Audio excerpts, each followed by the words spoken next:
Good morning, everyone. What Dustin did not tell you is once you go through each of the cocoons, you will sprout wings and can fly away. No, I'm very happy to be here. Thanks for having me, Dustin, and happy to talk to you today. I'll tell you a little bit about who I am first before I talk, because I think it's important to know where things are coming from. I'll just tell you up front that I am with the health risk screening company. I'll be talking to you a little bit later in there as well too. The official version of who I am is I'm a family physician. I have practiced in the field of healthcare for people with intellectual and developmental disabilities for over 20 years. I was the medical director of a regional center in Mississippi. I founded a program to provide education and training to clinicians in the field, because I don't know about you, but I've certainly experienced myself personally and had experiences, and people told me that sometimes it's difficult to find a healthcare provider that understands some of the health needs of people with intellectual and developmental disabilities. Have any of you ever had anything like that happen? Yeah, it's pretty common. But this is who I really am in terms of my experiences in this field. I consider myself, my upbringing in this field, in an institution. I grew up with an institutional mindset. I practiced in an institution, and that seemed like the way to do things. It seemed like a good way to do things. I know that the people had access to health care 24/7 there. They had nurses who understood their needs. They had clinicians, physicians who had a lot of experience in that field. They had staff to support them. It seemed like a really good thing. And then I had a little introduction of different ideas. Some friends of ours from the Department of Justice, I don't know if they've come into here, but they certainly have come into a lot of states, might come in and say, hey, you know what, you guys are a little too heavily oriented towards institutions and facilities, and you don't have enough community options. So that's a new idea. That was a new idea for me. And that made me question things. It's like, well, are there better ways to do things? Are there different ways to do things? Could it actually be better? And it made me doubt what we always did that I thought was the thing to do, and caused me to learn and to educate myself. We put together some teams of people that went out to other states who were much more oriented towards community supports for people with disabilities, and looked at what worked and looked at what didn't work so well, and some of the challenges that were faced, and then we took those things and tried to move them forward. Got some experiences, get some new views, and teaching in that area now, and hopefully helping to create the new norm. So that's my background. That's who I am in this field. I want to tell you a little bit about the journey for healthcare with people with intellectual and developmental disabilities, because sometimes it's important to know where we've been, and maybe expound a little bit more on where we are now, and then also look to the future and where we might be going. So that's the then, the now, and the next. So we're going to talk about then first. So in the early 1900s, there were institutions. They were called schools, okay? They were founded for people with intellectual and developmental disabilities. That wasn't the word that was used as well. There were many colorful words that were used.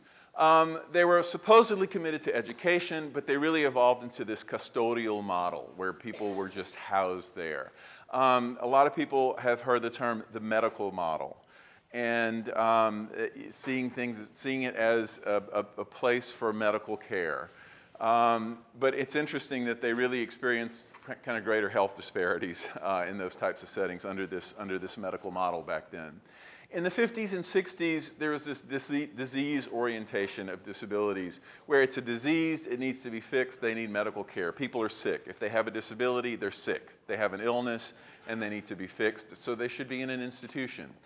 In 1962, President Kennedy had a sister named Rosemary, who had an intellectual disability. And oftentimes that we see in any field, people, there's a champion, there's a reason, there's someone who knows someone, and they are also in a position to make changes. And that's when we see more energy and effort oftentimes put into things. President Kennedy created the National Institute of Child Health and Human Development. His efforts also included deinstitutionalization, beginning to move people out of these institutions. And he asked the nation's medical establishment to address the causes and the treatment of intellectual and developmental disabilities. So when we look at deinstitutionalization, it's a rejection of the medical model, of that medical mindset. And here's the thing, though, when we're talking about healthcare, they anticipated that the generic healthcare system would be able to meet the needs of people with disabilities. And that's something that, there's some debate on that. But that challenge still persists. That challenge is still there, as we talked about in the beginning. A lot of you have faced challenges in finding healthcare providers that can really meet the needs of people with disabilities. There is evidence that people with a wide range of disabilities can obviously live in community settings. We know that well, and people are much more successful in a lot of different ways. There are a lot of really good things. But most people agree that community health care for people with IDD is in need of improvement. I would say that, based on my experiences as a physician, that I did not have the training, I didn't have the understanding, I didn't have the tools that were needed. And it's not that clinicians, I'm not here to defend them, first of all, but it's not that clinicians don't care. They simply don't know. They simply weren't trained a lot of times. And a lot of times that may come across as uncaring. I'm not saying that they're not uncaring clinicians in the world. They're good and bad of everything. So in 2001, the U.S. Surgeon General, Dr. David Satcher, put forth this report. It's called Closing the Gap, a National Blueprint to Improve the Health of Persons with Mental Retardation. Report of the Surgeon General's Conference of Health Disparities and Mental Retardation. Now that's a title there. That's a mouthful. And in that, though, one of the priorities was it was made to increase sources of quality health care for people with intellectual and developmental disabilities. Some national effort was being put in this area. This study cited poorer outcomes for people with disabilities. There were higher rates of preventable mortality, inadequacies in mental health and oral health services, and preventable screening, health screening for breast, cervical, testicular cancer, and immunization updates. There were challenges in understanding, recognizing, and self-reporting, communicating health problems that affected adherence to treatment. So some communication barriers, maybe. There were some financial barriers, even for those that were insured. Insufficient healthcare provider incentives to ensure the health of people with disabilities, mobility and access problems, social and attitudinal barriers, anybody experience those, and societal misconceptions. Also a lack of research of healthcare needs of people with IDD. One of the things we did in the DETECT program in Mississippi was we created a bibliography, a resource guide for publications related to health and people with disabilities. And the researcher who was working with me to do this came back and he's like, Craig, I can't find anything. He said, usually there's hundreds and hundreds and hundreds of really good articles. He said, I can't find anything in any of the top 10 major journals that's really related to this and relevant. So he had to expand his search to find some articles. There's just not a lot of research in this field.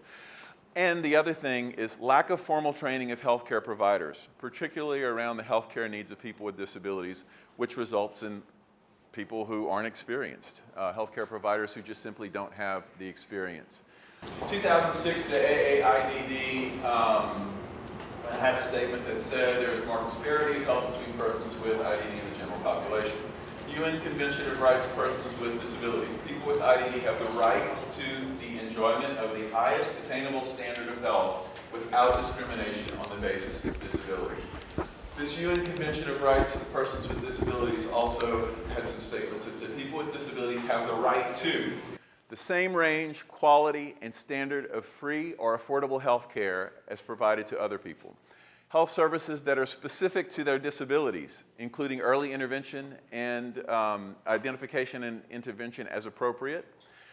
Health services as close as close to the communities where people live so they don't have to travel. We see this sometimes. There might be a clinic that specializes in some area of disability, and there's one clinic and it's 300 miles away. Care of the same quality, including on the basis of free and informed consent by raising awareness of human rights. The provision of health insurance and life insurance where such insurance is permitted by national law, which shall be provided in a fair and reasonable manner. So those are just some of the things that this convention put forth. One of the things I would say is that health care for people with disabilities, to a greater extent, but really health care in general, tends to be fragmented. But people with IDD are often confronted with this kind of fragmented area where the specialty health care is really unable to meet their needs, and nobody's talking and communicating, and we go here and we go there. It kind of looks like this. You've got the patient somewhere in this mix of, okay, you got maybe a primary care doc here, maybe you get equipment here, maybe you have maybe some preventative stuff if you're lucky here, specialty care over here. Nobody's talking to anybody. It's all disorganized. We don't know how to access it. It's complex and it's difficult. We'll come back to that later. Healthcare providers, we receive very little training in this field. And I keep on wanting to hope that it's going to be better, but I just happened to be at a restaurant the other day, and there were two guys that sat across from us, and it was kind of this big community table place, and we just started talking, and they asked what I did, and I told them, and they're like, oh, wow, well, we're medical students at Georgetown. And he's like, we don't get anything on disability, health care for people with disabilities. This is fascinating. We should have this stuff in med school. I'm like, yeah, you really should. People are not getting trained in what they really need to be trained on. They're often unaware of the related physical and medical conditions and behavioral and medical conditions and those types of things, and how communication occurs in many different ways besides than just words. And oftentimes in people who communicate in ways other than words, they communicate with behaviors. And a lot of times certain behaviors can be signs of certain underlying medical conditions. But if we don't know those things and we weren't taught those things, we don't know how to look for those things. Rarely do they have more than cursory information about a patient with complex medical comorbidities. And there are a lot of comorbidities, a lot of co-occurring conditions. Chronic health conditions in people with IDD, 40% of them have 4 or more. Over half of them have 3 or more. So there are lots of complex medical conditions on top of are associated with people with intellectual and developmental disabilities, and there may be communication issues, and it just makes it harder and more complex to always to make assessments and to understand and to develop treatment plans. But if we have education and we have training, then there are things that can be done to improve that. So lack of training can lead to incorrect assumptions and stereotypes about people with disabilities. Some providers incorrectly assume that people with disabilities do not have a good quality of life. One of the very memorable moments that I had as a physician in this field is I was calling an emergency room, speaking with a physician that I did not know, and we were going to transfer this person there who was having some complex issues, and his first question was, is he a DNR, or do not resuscitate? And I said, no. And he said, well, why not? And I said, because he's not he's not at that position. And his basic premise was that, well, this guy's got a severe disability. What's the point? And okay, so things like that still happen. This is not just something that happened many years ago. So lack of training can also lead to, that people with developmental disabilities don't feel pain. Some people think that they don't feel pain the same way, and I haven't heard that personally. I'm just saying, but this was in this study here. That people who are deaf have cognitive deficits because they may not be fluent in standard English. If someone's deaf, then they probably can't understand anything, and that's a very bad misconception. And that women with disabilities don't require reproductive counseling because they don't have sex. Really. Okay. Healthcare provider training. Medical school education in IDD healthcare varies, and it usually does depend on the presence of a champion. One of the things I did in Mississippi, I did not go to medical school in Mississippi. I went to medical school in Louisiana, but I practiced in Mississippi for most of my career. And I got into the medical schools. I said, look, you guys need this. You guys need to have this information. I'm going to come and I'm going to teach it. And I got in there and did it.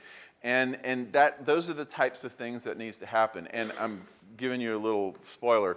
You guys are people who have influence. You guys can help make these changes. I'll say more about that later. There are no national expectations on training in IDD healthcare. I'll tell you, I am a member of the American Academy of Developmental Medicine and Dentistry, which is a fantastic organization. They put forth a lot of things about training and education, and they have a model IDD curriculum for people to try to incorporate into medical schools. There are pushes out there. There are things that are being done, but we're a long way from having, training nationally. In the primary care residencies, same thing. I did not see people with disabilities in the 3 years that I did my family practice residency. I just didn't have exposure to them, and no one made it a priority. But what's interesting is people with disabilities look to family practice docs, to primary care docs for all of their comprehensive and continuing medical care. So what does this mean? Many people with IDD and significant medical issues are seeking health care from clinicians who have little or no training or experience in the field. If you were having chest pain, would you go to a gastroenterologist? No. It's not because the gastroenterologist is not a smart person, but they weren't trained to take care of heart problems, okay? But we have a lot of people with disabilities that are going to primary care clinicians that just weren't trained to meet their needs. And as people move from facilities to community settings, the lack of community capacity for IDD healthcare was, in my opinion, underestimated and in many cases not even thought of. I worked for the state in Mississippi in this field.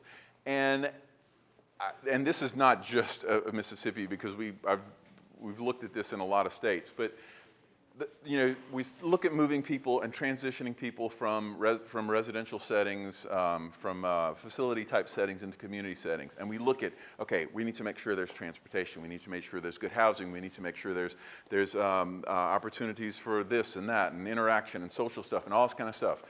Oh, yeah, and when they get sick, they'll just go to the doctor, the regular doctor that, But the problem is that those doctors did not necessarily receive the training. So the assumption was made that community health care providers would be able to meet the needs of people with disabilities.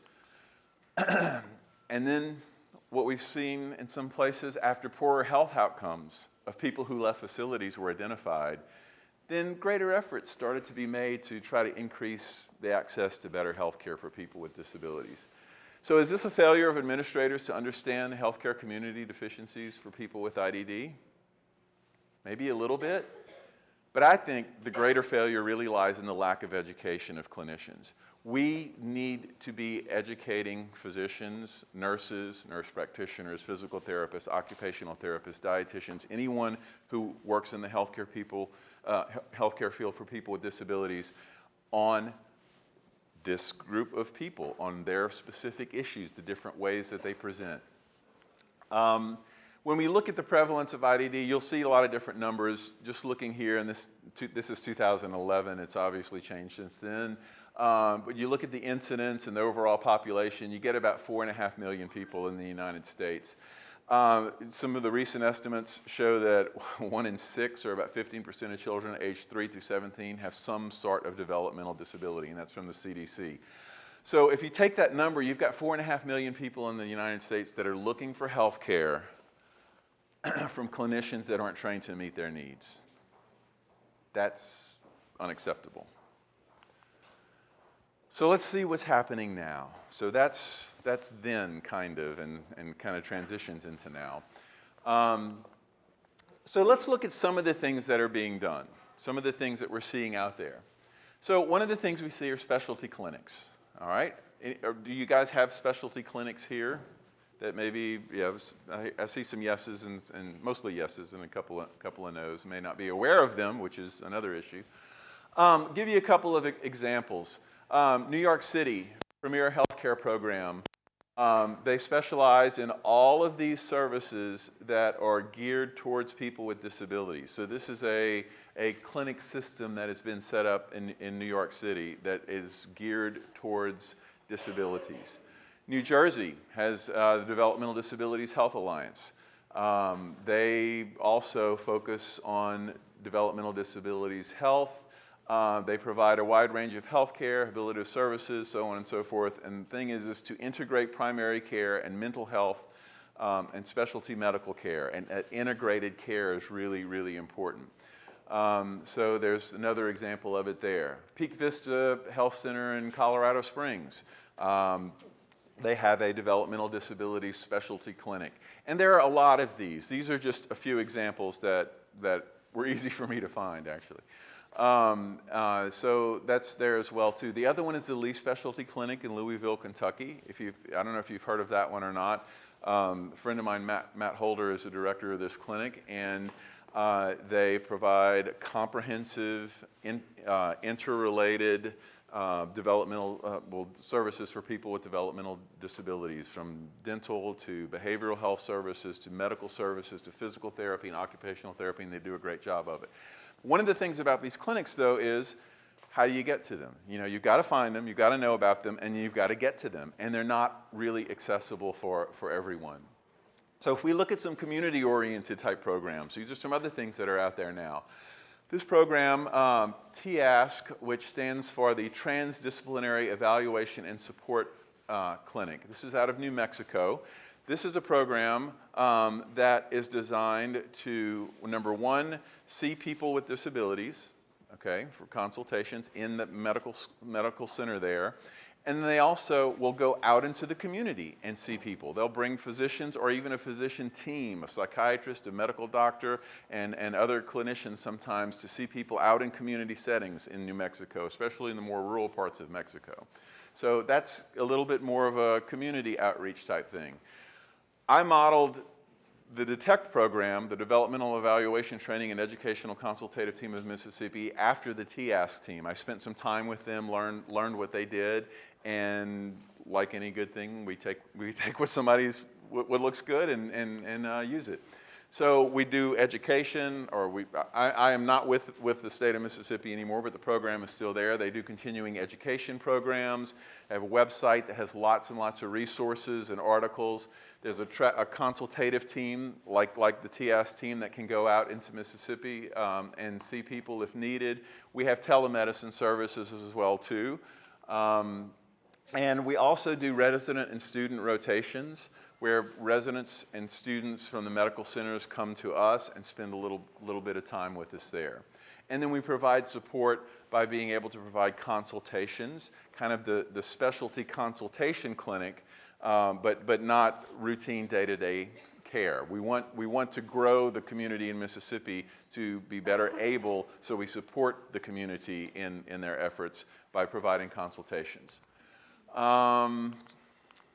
Pictures there. All right, and then there are a lot of technology things. You're going to learn a lot about a lot of them today. A lot of technology things, health-related, that are coming along. I think smartwatch seizure monitoring is fantastic. Monitoring seizures, knowing when they actually are occurring and when they're not, is very, very, very helpful to clinicians. Having an accurate seizure record can help with the treatment. Not only helping with the safety of the person and being able to alert people. There's online weight and exercise systems and programs that are geared specifically towards people with disabilities.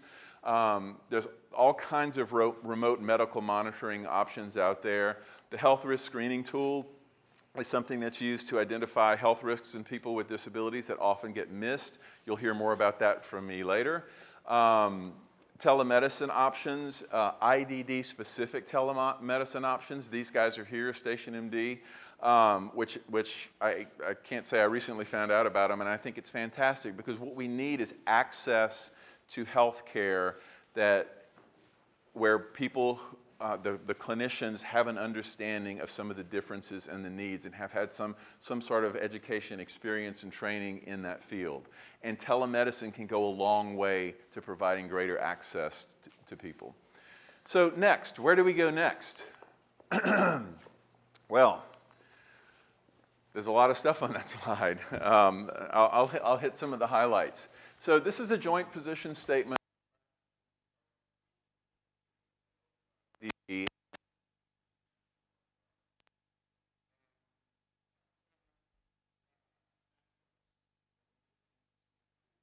We've talked about that a lot and how important that is to reduce preventable health disparities and to reduce poor. Talk about inadequate training and lack of coordinated care as well. To reduce discrimination and provide inadequate or inappropriate interventions and treatments and deny appropriate care because of professional ignorance as well as professional or a societal basis, how that needs to be reduced as well. Affordability, making these things more affordable for everyone, and communication and personal decision making also, because people may have difficulty communicating their needs, and there needs to be better access for that as well too. So those are some things that need to be improved upon. So how can we remove these barriers? And we're going to look at these in groups. So develop integrated healthcare delivery systems. So that's one of the things that we need to do more of. So we know, we talked about integrated care or dissociated care, care in silos, that slide where everything was really chaotic. It really plays a role in accessible health care. In a nutshell, it's where medical and behavioral providers really work together. And I do a whole talk on integrated care, so we don't have time to get into that today. But in a nutshell, we're talking about kind of 3 different models where those groups work together. And I'll tell you, if there's an area where there really needs to be integrated care, it's in the field of healthcare for people with intellectual and developmental disabilities. Because how often do people have behaviors and they get sent to the psychiatrist? But so the psychiatrist puts them on medicine for their behavior, and they have other problems from it, or the behavior doesn't really change because that behavior may have been communicating something else that was going on that was probably medical. And that's one of the things that you lose in a community type setting. You go more towards siloed healthcare. Where I worked in Mississippi, I sat there with the psychiatrist and we talked together. And that's this top model right here, integrated care fully, where we're not just, talking maybe on a phone call if we're lucky, or even being in the same building, which is co-located care where you have the 2 services close by. But that's integrated care where the psychiatrist and the medical doctor sit together and come up with a treatment plan and looking at all aspects of things. So that's what I mean by integrated care. It's taking that slide and making it look a little more organized, interactive, where people talk to each other and you can get better treatment plans and understand things better there. So increasing journals and books, forming best practice guidelines and standards of care. So that's important. We talked about the lack of research. There's just not a lot of research compared to a lot of other things. This is an old study. Again, it's hard to find things. But the Society of Physicians and Persons with Intellectual and Developmental Disabilities began forming some basic standards. The people with IDD will use mainstream health services. The health professionals will have competencies. Health professionals who specialize in specific health needs of individuals with IDD are available as backup to mainstream service providers, which is important. Multidisciplinary approach is indicated, and that proactive, preventive, and anticipatory emphasis be placed on the delivery of health care for people with IDD as well too. Again, standards of care. Canada has developed the Developmental Disability Primary Care Initiative. Again, it's just basically trying to develop these standards of care, and we need to move towards that here as well too. And then the third thing, development of recognized specialties in IDD medicine. That really doesn't exist. So when I say fellowship, what I'm talking about is training after medical school. and maybe even after residency, like you do a family practice residency, well, maybe it would definitely be helpful and nice if there was a developmental medicine field. Now, in pediatrics, there are developmental pediatricians, but there's nothing equivalent on the adult side. And as you probably know, if you support people of all ages, that there's a lot more out there for young kids. But when you hit the adult age, it's very difficult to transition people and find healthcare providers that can really meet their needs. There's a mini fellowship in San Antonio. The Mountain Area Health Education Center in Asheville has a little kind of a mini fellowship as well too, but most of it is really towards pediatrics when it comes to actual training programs. There are some things that are up and coming that are exciting. There is an organization, in fact, Matt Holder, the friend of mine who runs the Lee Clinic, is putting together a board type certification process. One of the things that I'm actually creating is something called the, it's a recognized provider status. I've created over the years, just from experience, from looking at what is the basic information that healthcare providers need in this field, and recognizing the limitations in time. Everyone can't go and do a fellowship for a year in developmental medicine, but they need the information. All the clinicians need the information. So I have what I call the IDD curriculum in healthcare, and it's 6 talks that give a basic understanding of several different areas that we talked about.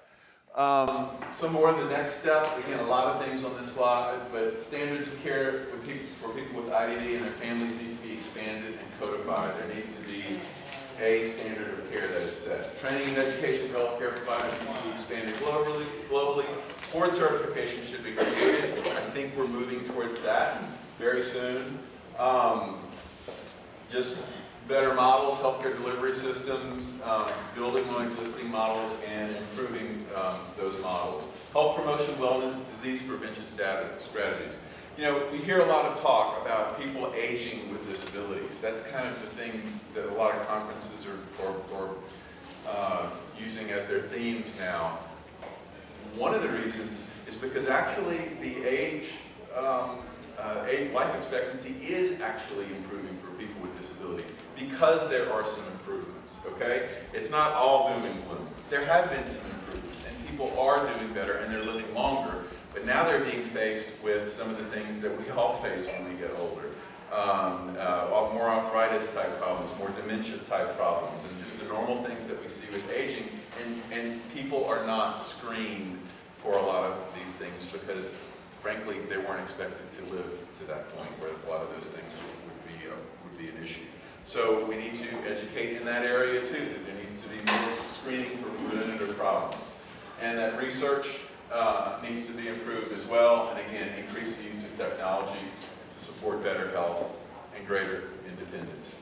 A couple of organizations that I want to mention. If any of you are nurses or any of you know people or work with nurses in this field, encourage them to be a part of the Developmental Disabilities Nurses Association.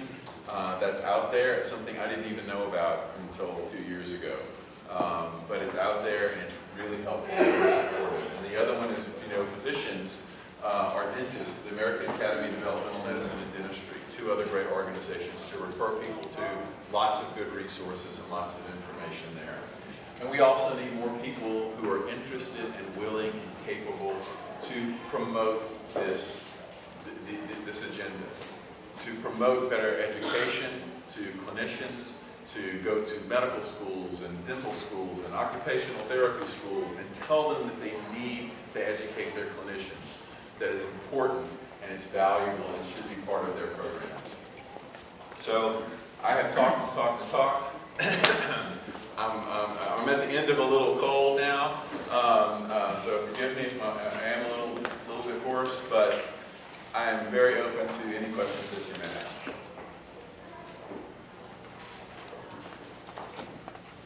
Yes? I'm interested to know how to kind of get started. I think a lot of our university centers on excellence do some of this work, and if that would be a place to really focus and try to get them to state, or you work with the state. also have a very responsive State Department. I'm kind of wondering, how would you start? So some of it is really, oh, repeat. Okay, so the question was, how do you start? We have a state here who's responsive to a lot of the needs and concerns. Universities, centers for excellence are out there as well too, that kind of like to do these things or move in this direction. Well, the first thing is awareness. I'm telling you, you don't know what you don't know sometimes. And sometimes people don't know that this is as big of an issue as it really is. And that's important. So bringing awareness and some of the articles that are in here, and citing some of these things, and saying, you know, people, we are having trouble finding clinicians who can meet the healthcare needs of people with disabilities. And here's some things that can be done about it. Look, there are some programs. Look, there are some things that can happen. I'd love to see that happen in my area or in my state or whatever it is. So raising awareness and putting a spotlight on the need for greater education of clinicians.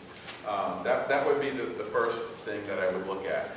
The second thing that I would look at is you need to find really a physician who would be a champion to do that. And again, I'm not saying anything you don't know, but a lot of times physicians don't like to hear things or from people that are not physicians as well too. Yeah, and I always get a right or an amen or whatever, something like that. But it's true. And so finding a physician, if there are physicians that you know of in your area that do a great job, that are really helpful, go to them and say, hey, look, you do a wonderful job for the people that we support. Is there any way you can help grow other clinicians to do the same thing? Do you have a tie to the medical school? Would you consider giving a talk on healthcare at the medical school if we can get you in, or can you work towards getting in? Things like that. So those are places that I would start. And that's pretty much what I did in Mississippi. I just persistently said, hey, I'm going to come, I'd love to come and give a talk. And I'm not talking medical schools. That came later. It took me a lot longer to get into the medical schools. I would go to every continuing education conference of any discipline in the state and say, hey, I want to come and just give you a 1-hour talk on healthcare for people with disabilities. And they were actually much more receptive than I kind of thought initially. And they were. And then you go once and they're like, my gosh, I didn't know I needed to know all this stuff. And they invite you back the next year, and the next year, and the next year, because they realize the importance of this. And like I said, sometimes they just don't know what they don't know. Other questions or thoughts? Yeah, if you have a question, I'll kind of run the mic over to you, if that's okay. Yeah. 1 second, be right back, Chair.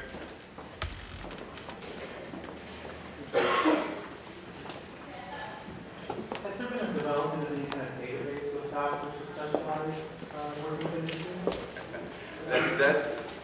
That's actually something that we began to do in Mississippi as well too, is put together a list of people that were, even if they had just attended one of the talks, when we would give a talk, when I would go and give a talk, I would say, hey, if you have an interest, a desire at all, and to see people with disabilities, please, let me know. We would love, we have people that call us and say, hey, I live in this part of the state. Is there a doctor around?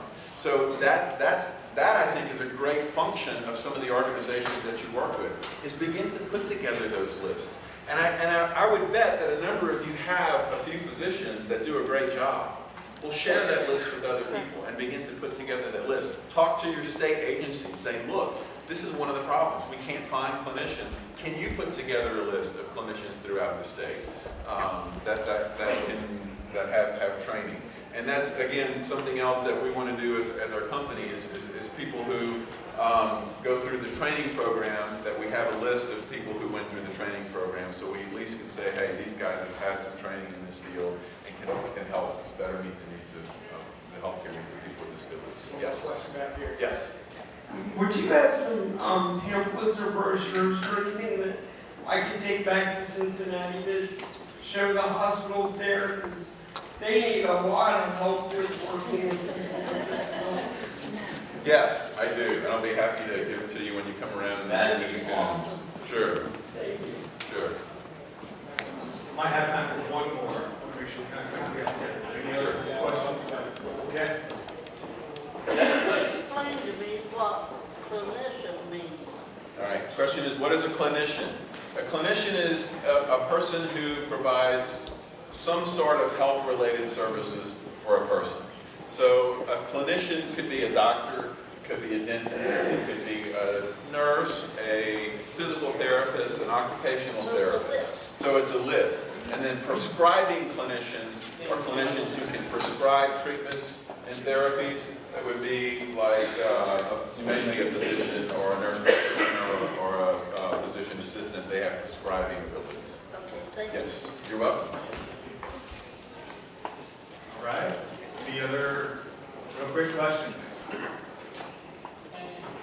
All right, good. All right, Thank you.